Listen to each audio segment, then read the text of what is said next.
En este video vamos a estudiar el teorema de la probabilidad total. Este teorema es muy importante porque nos permite calcular la probabilidad de un evento condicionando. Y existen muchas situaciones en la realidad en que nosotros podemos calcular la probabilidad de algo que no es una probabilidad condicional, pero sí se necesita condicionar, especialmente cuando hay eventos que son sucesivos, que ocurre una tanda de eventos ocurre primero que otra. Entonces, para formalizar esto, vamos a considerar que A1, A2, hasta AN son eventos, en realidad no son solamente eventos, sino que son eventos disjuntos. Esto es lo que se llama una partición de ómega. ¿Qué es una partición de ómega? Bueno, son conjuntos tales que cumplen dos características. La unión de todos los A sub i es igual a ómega. Y segundo, que todos ellos son disjuntos. ¿Ok? Entonces, una partición del espacio, esencialmente, si tú lo quieres ver en un diagrama de Venn, es este es ómega, y tú tienes A1, A2, hasta AN. Y además, entonces, en adición a eso, vamos a considerar sea A otro evento. ¿Ya? Otro evento de ómega. Entonces, este evento A lo vamos a ilustrar así. Es un evento A que posiblemente este es A, se intersecta con todos esos elementos. Entonces, lo que dice el teorema de la probabilidad total, que si nosotros queremos calcular la probabilidad de A, eso es la suma desde i igual 1 hasta n de la probabilidad de A dado A sub i por la probabilidad de A sub i. Eso es en esencia. O sea, voy a repetir la idea original. Tú quieres calcular una probabilidad de un evento que te interesa, pero ese evento puede estar condicionado a la ocurrencia de otros eventos. Entonces, la probabilidad de A en sí no es una probabilidad condicional, pero sí necesita un condicionamiento, porque posiblemente tú no conoces esta información, pero sí conoces la información de cada uno de estos eventos pequeños, ¿ya? De A1 hasta N. Entonces, ¿cuál es la clave? La clave de la demostración, bueno, la clave de la demostración está en fijarnos en esto. Si nosotros queremos hacer solamente un sketch, ¿ya? De la demostración, nos fijamos que si tú tomas, por ejemplo, A sub i inter A, ese conjunto es disjunto con el conjunto A sub j inter A. ¿Qué significa eso? Mira, por ejemplo, toma A1 inter A. ¿Qué es lo que es A1 inter A? Es eso, ese pedacito. Y A3 inter A, bueno, imagínate que este es A3. A3 inter A va a ser esta parte achurada. Si te das cuenta que estos conjuntos son disjuntos, es decir, la intersección de cualquiera de estos conjuntos es vacío para todo i distinto de j. Pero además, si tú sigues intersectando A sub i con A, vas a ir completando. A sub 2 con A, vas a sumar este pedazo. A sub 3 con A, suma ese pedazo. A sub 4, hasta que al final sumas A sub n inter A. A sub n inter A va a ser este pedacito. Va a quedar todo A. Entonces, si tú te das cuenta, la unión, ¿ya? La unión desde igual 1 hasta n de los A sub i inter A, eso es esencialmente A. Entonces, esta propiedad nos permite calcular la probabilidad de A, porque la probabilidad de A va a ser la probabilidad de esto. ¿Ya? Entonces, si tú aplicas probabilidad, esto implica entonces que la probabilidad de A va a ser la probabilidad de la unión de todos estos eventos.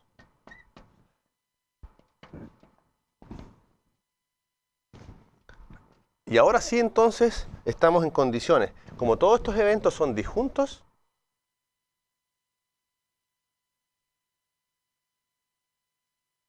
todos son disjuntos, ¿qué podemos hacer aquí? Aplicar el axioma 3 de Kolmogorov. ¿Qué dice el axioma 3 de Kolmogorov? Que la probabilidad de la unión es la suma de las probabilidades. Entonces esto es la probabilidad de A sub I inter A. La probabilidad de la unión de eventos disjuntos es la suma de las probabilidades. Y acá entonces, ¿qué es lo que puedo hacer? Usar la definición de la intersección. ¿Ya? Esta definición de la intersección, recuerda que le llamamos la regla multiplicativa. ¿Ya? Que nos dice que esto es la probabilidad, por la definición, de A dado A sub I por la probabilidad de A sub I. Y eso es a lo que queríamos llegar. Entonces, esencialmente, una vez que construimos una secuencia de conjuntos que son disjuntos, aplicamos la probabilidad, usamos el axioma 3 de Kolmogorov y después, entonces, escribimos la regla multiplicativa. Ya lo que estamos usando acá, en el último paso, es el hecho de que la probabilidad condicional es la intersección partido por la probabilidad marginal. Muy bien. Entonces, te repito que lo importante de este teorema no es que la probabilidad que queremos calcular es una probabilidad condicional. La probabilidad de A no es condicional. Lo que queremos calcular es la probabilidad de A dado un condicionamiento que tú conozcas. ¿Sí? Voy a dar un ejemplo verbal, pero vamos a hacer un ejemplo ahora en un segundo.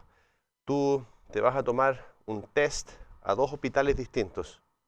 Y el test puede salir positivo o negativo en cada uno de esos hospitales. ¿Cuál es la probabilidad que el test salga positivo?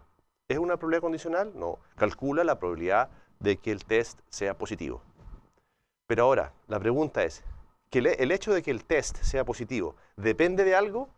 Claro, depende de cuál de los dos hospitales en cuál de los dos hospitales tome el test. ¿Te das cuenta? Entonces hay un condicionamiento. Primero, ¿qué hago? ¿Me tomo el test? No, primero selecciono un hospital y después para cada hospital me tomo un test. Entonces, ese tipo de preguntas vamos a poder abordar. Entonces, ahora vamos a ver un ejemplo. El ejemplo considera tres urnas. Tenemos la urna 1 con 2 bolas blancas y 2 bolas negras, la urna 2 con 2 bolas negras y una blanca, y la urna 3 con una bola blanca y 3 bolas negras. Entonces, lo que nosotros hacemos es extraer una bola extraemos en general una sola bola. Entonces la pregunta es, ¿cuál es la probabilidad de que esa bola sea blanca? Bueno, entonces la pregunta que tú haces acá es, ¿por qué tengo que usar el teorema de la probabilidad total? Entonces, tú defines primero los eventos, ¿ya? Tú vas a definir B, ¿ya? Extraer entonces una bola blanca.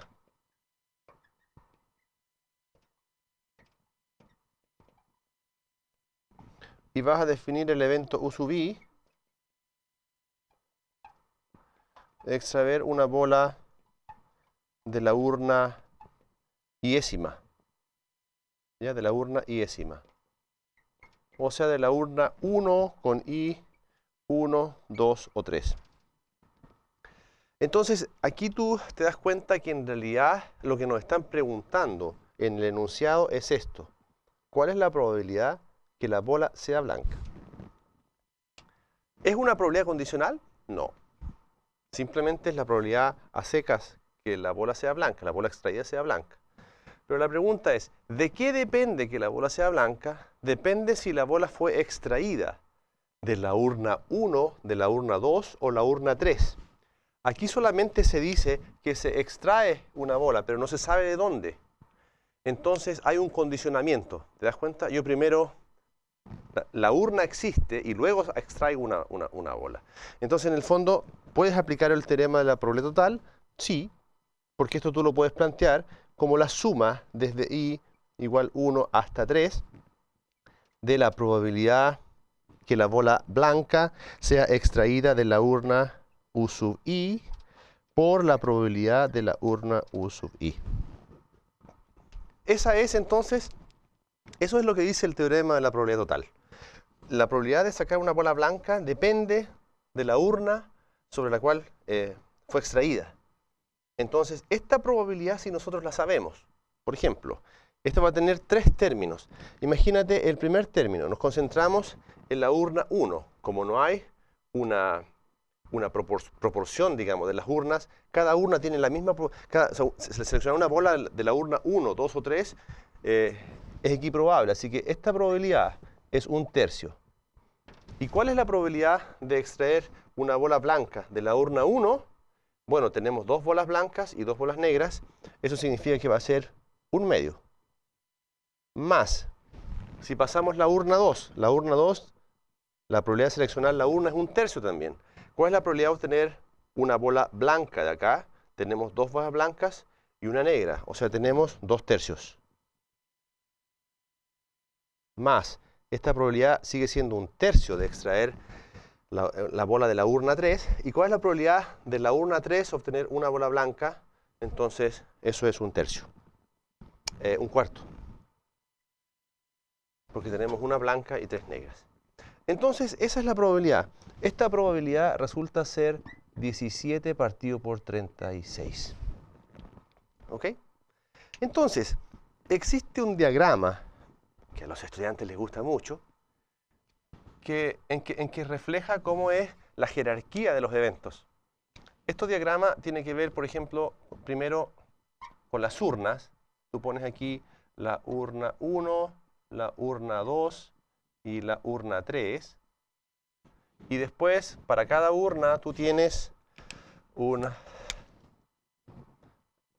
la bola extraída puede ser blanca o negra, la bola extraída puede ser blanca o negra, y la bola extraída puede ser blanca o negra. Entonces, ¿cuál es la probabilidad que tienes de seleccionar una urna? 1/3. Porque no hay una preferencia. ¿Y cuál es la probabilidad que tienes de sacar la bola blanca? Bueno, la bola blanca en el primer caso es 1/2, y en esta otra rama también es 1/2. En la segunda es 2/3, entonces para que sume 1 acá es 1/3. Y en la última es 1/4, y entonces acá es 3/4. Entonces la probabilidad, como la suma de las ramas, si tú te paras en una rama en particular, la probabilidad esa tiene que sumar 1. Esta probabilidad suma 1, suma 1, suma 1. Entonces te das cuenta que cuando te preguntan cuál es la probabilidad de que la bola sea blanca, aquí queda explícito el hecho de que la bola blanca depende de cuál urna fue seleccionada. Entonces la bola blanca no es una probabilidad condicionada, pero sí depende del condicionamiento anterior. Entonces, ¿cómo se resuelve esto? Esencialmente de manera heurística. Bueno, se multiplica 1/2 por 1/3, más 2/3 por 1/3, más 1/4 por 1/3. Y esa es la probabilidad de que la bola sea blanca. Consideraste todas las posibilidades. Por ejemplo, de acá tú podrías plantear, ¿cuál es la probabilidad que la bola extraída sea negra? En ese caso tienes que contar, pero por la otra rama. O sea, contamos S por S. O sea, nos queda 1/2 por 1/3, más 1/3 por 1/3, más 3/4 por 1/3. A ver, por la hoja negra, 1/2 por 1/3, 1/3 por 1/3 y 4/3, o sea, 3/4 por 1/3. Eso resulta ser 57 sobre 108. Entonces, te repito, el teorema de la probabilidad total nos ayuda cuando queremos calcular una probabilidad que no es condicional, pero existe un condicionamiento sobre el cual tenemos cierta información.